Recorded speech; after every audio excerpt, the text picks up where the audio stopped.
guys who rather wait, buy at a premium after there's a conclusive event outcome as opposed to actually come in ahead of that. But as you see it right now, where do you think the biases sit? Do you feel like there could be some more buying coming in on the street, or it's going to be a little bit of a pause before some bit of gains return? So I think the recent events over the last few days has been to do with liquidation of some hedge funds, India dedicated funds, which had to close down. And I think there was forced selling on account of liquidation of the assets that they had in the fund. I don't read too much into the fall apart from this. In addition, you have the regular volatility that comes along with any sort of elections.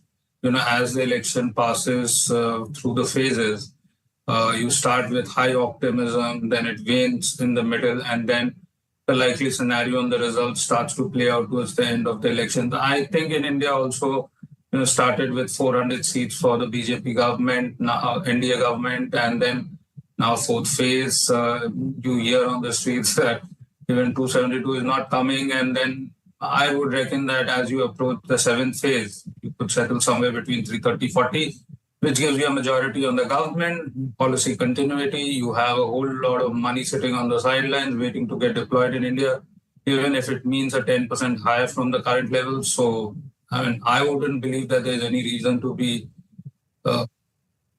simply bearish on India, because the season has played out, numbers have been okay, and I think sentiments also are quite reasonable. Manish, I guess it's not just elections, right? So while you have elections on one hand, you've got earnings that have not done very much to enthuse the street. You've got the Fed that's got a delayed rate cut from the look of it. You have China that's making a little bit of a comeback. You have higher commodity prices, anticipation at least, which will eventually impact the input costs for a whole bunch of India. But let's not forget that investors have made money. At this juncture, what is the advice that you're giving out?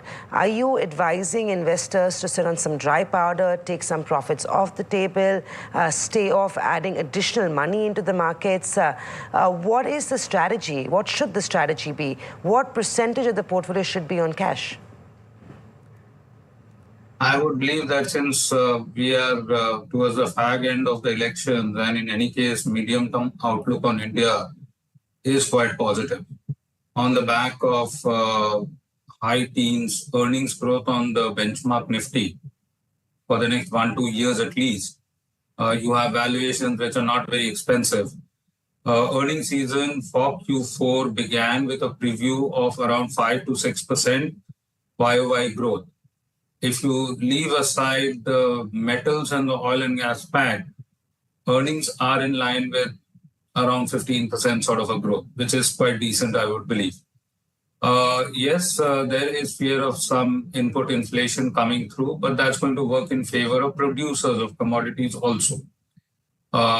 Pricing power is going to be important in that regard when it comes. The Sleep Company brings you pure, innovative science in every mattress.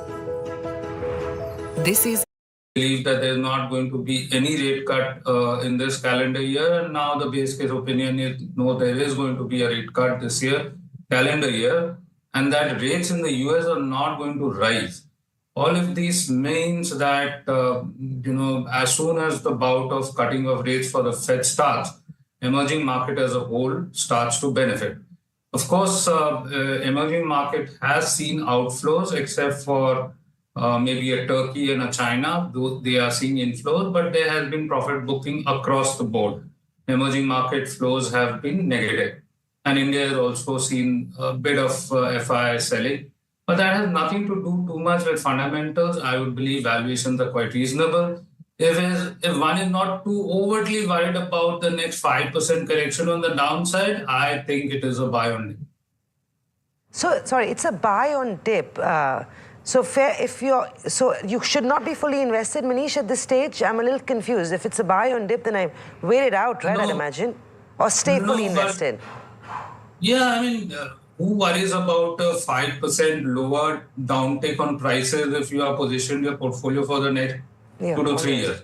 It hardly makes a difference. So from that point of view, I'm fully deployed. And in any case, we are asking investors that if they can top up the current correction in the market, and there's not been too much of a correction, so to speak. You had 22,600, 700 on the upside on the Nifty, and currently maybe you are at 22,000.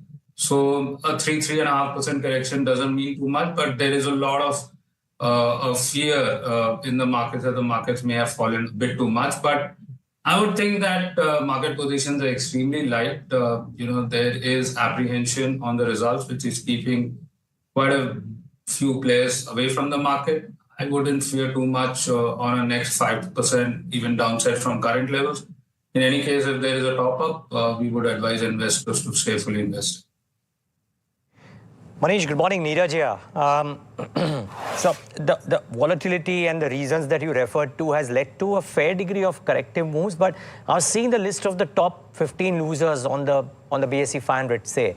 All of them have come off because of very idiosyncratic reasons, results or RBI moves, etc., so on and so forth.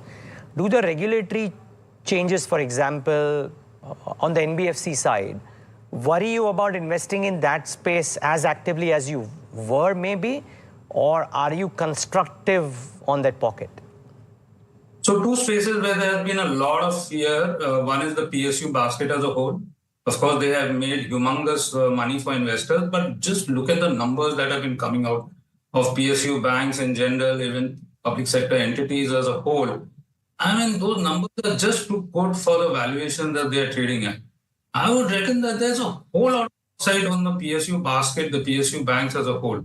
But yes, there has been a lot of selling on the higher side whenever they seem to move up. But I would believe it's clearly misplaced, so to speak. As far as the NBFC space is concerned, that this is going to impact infrastructure funding, power sector funding, etc. I mean, listening to a few of these power financiers calls, I mean, they believe that it is India's accounting, wouldn't impact the P&L, the profit and loss account at all. Is going to be taken away from the reserves. It's going to, at best, impact Tier 1 capital of 2 to 3%. But in any case, they are sitting on a Tier 1 capital of 23%. This is just a draft paper, so to speak. Whether it's going to impact the entire funding from the PSU banking side as a whole, I would believe that the apprehension is misplaced. In fact, this was to get implemented, it's only going to strengthen the risk management systems in the system. So, the size of the balance sheet of some of these NBFCs are going to be double at least between now and next 5 years. And of course, infrastructure, capital goods cycle, if one believes that this is going to puncture the capital goods cycle and the infra cycle in India, again, I would believe it's quite misplaced. So these are apprehensions. First of all, there is a draft paper applicable till 15th of June. Then there's going to be discussion on this.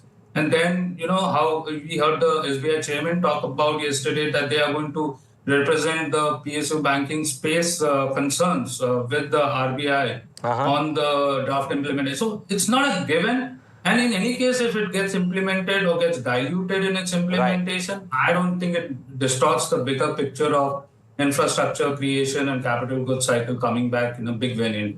So actually, I was going to ask you a separate question, but my follow-up to my question is this, Manish. Power financiers, it's a small bucket, 3 names maybe, largely, which are dedicated here. The con calls seem to suggest some extremely strong targets on the book size, on the profitability as well. And I think there was one Economic Daily which was saying that the government may even revisit these draft guidelines too. My question is, they've run up quite a bit already, so the low-hanging juice is out of the way. Are they still good investment candidates, the power financiers? 100%. I mean, what valuations are we talking about? If we think that these financiers are expensive, we are talking about single-digit P multiples of 15%, at least a growth on the balance sheet, and a NIM, which is the best in class, north of 3%. And if you talk about the balance sheet and the leverage, the Tier 1 capital stands at 23%. So the size of the balance sheet of the runway for growth is immense from where we are. So, we're talking about both of these financials, the bigger ones, combined balance sheet size in excess of 20 lakh crores in the next 5 to 6 years. And REC today maybe have a loan book size of something like just about 5 lakh crores. So, and Power Finance in any case is a holding company of REC. So, all of them put together, I mean, the size is minuscule, the runway for growth is good. I mean, they can grow very aggressively, but I would believe if they have to grow judiciously, then they should be growing at 15% and, doubling the loan book in years, which is pretty decent. And the valuations are very attractive from the point of view of, compare it with the private sector names. And even so on the dividend yield side. So I believe they are clear buys as far as the valuation and the fundamentals are concerned. Manish, hi, morning. Tamanna here, and I was listening to your initial comments on poll jitters and the number of seats expected, etc. I just want to understand why voter turnout is such an important factor for market participants. How does it matter? Beyond a point, how does it matter if instead of 400 seats, there are 300 or 320 seats? I'm just trying to understand the thought process, because you're going to have another phase on Monday. There might be another set of lower voter turnout numbers coming in. And will we then see a similar reaction? Yeah, I mean, so if there's a continuity, then, people tend to take it lightly, plus the heat that is there across the country. The last time around in 2019, elections were in the month April, which was not that hot when you compare it with the current times. The election is being held, let's say, the whole of May, and all parts of the country are pretty hot, so to speak. So that could be one of the reasons for the low turnout. And I think if there is a high turnout, which means that voters are enthusiastic for some sort of a change. But if there's continuity, it's just that they don't want to go and vote, things are fine and good. I mean, that could work against the current NDA government is what the belief is. I'm not a great expert on politics, but believe that strongholds of the ruling NDA government where there is a low voter turnout could be a case of concern. So, that's the thing about election season. Everyone becomes an expert on politics at this time. But nevertheless, the market makes its decision based on what it perceives. I'm wondering, Manish, would you gear up for more volatility till, say, the 3rd of June when your exit poll numbers would be out? What would be your call in that case? Stay on the sidelines till the dust clears? Not at all. I mean, I would take advantage of the volatility to deploy as much as I can. In any case, if there is any top-up or new subscription, it gets deployed the first day. Because I clearly believe that, the policy direction in the creation of the new government, apart from, let's say, the budget jitters on the taxation front, and the roadmap is pretty clear as far as the earnings trajectory is concerned, the policy continuity. And I would bet on that side, the probability of the current government not coming to power is slim, even though the probability is there. And really, I don't side with the guys who believe that, yes, there has been such a great run-up in the markets that in any case, whoever comes to power, there's going to be a big fall in the market. I mean, give it a few percentage points. But again, once the markets have fallen, you have no other choice but to buy, because India is one of the highest growth countries in the world and you can't seem to ignore India. There's a lot of cash waiting on the sidelines.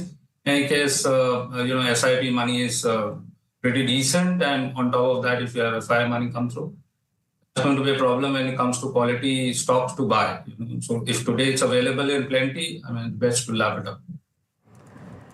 Right, thank you very much, Manish. Great getting some perspective from you, especially at a time like this when there's a little bit of nervousness on the street and there's so many triggers that the street and participants are tracking. Thank you, and we'll hopefully see you soon, and you have a good weekend ahead. Likewise. Thank you. Thank you. Well, let's move on from there to Quest Corp. Let's pull up the stock. It's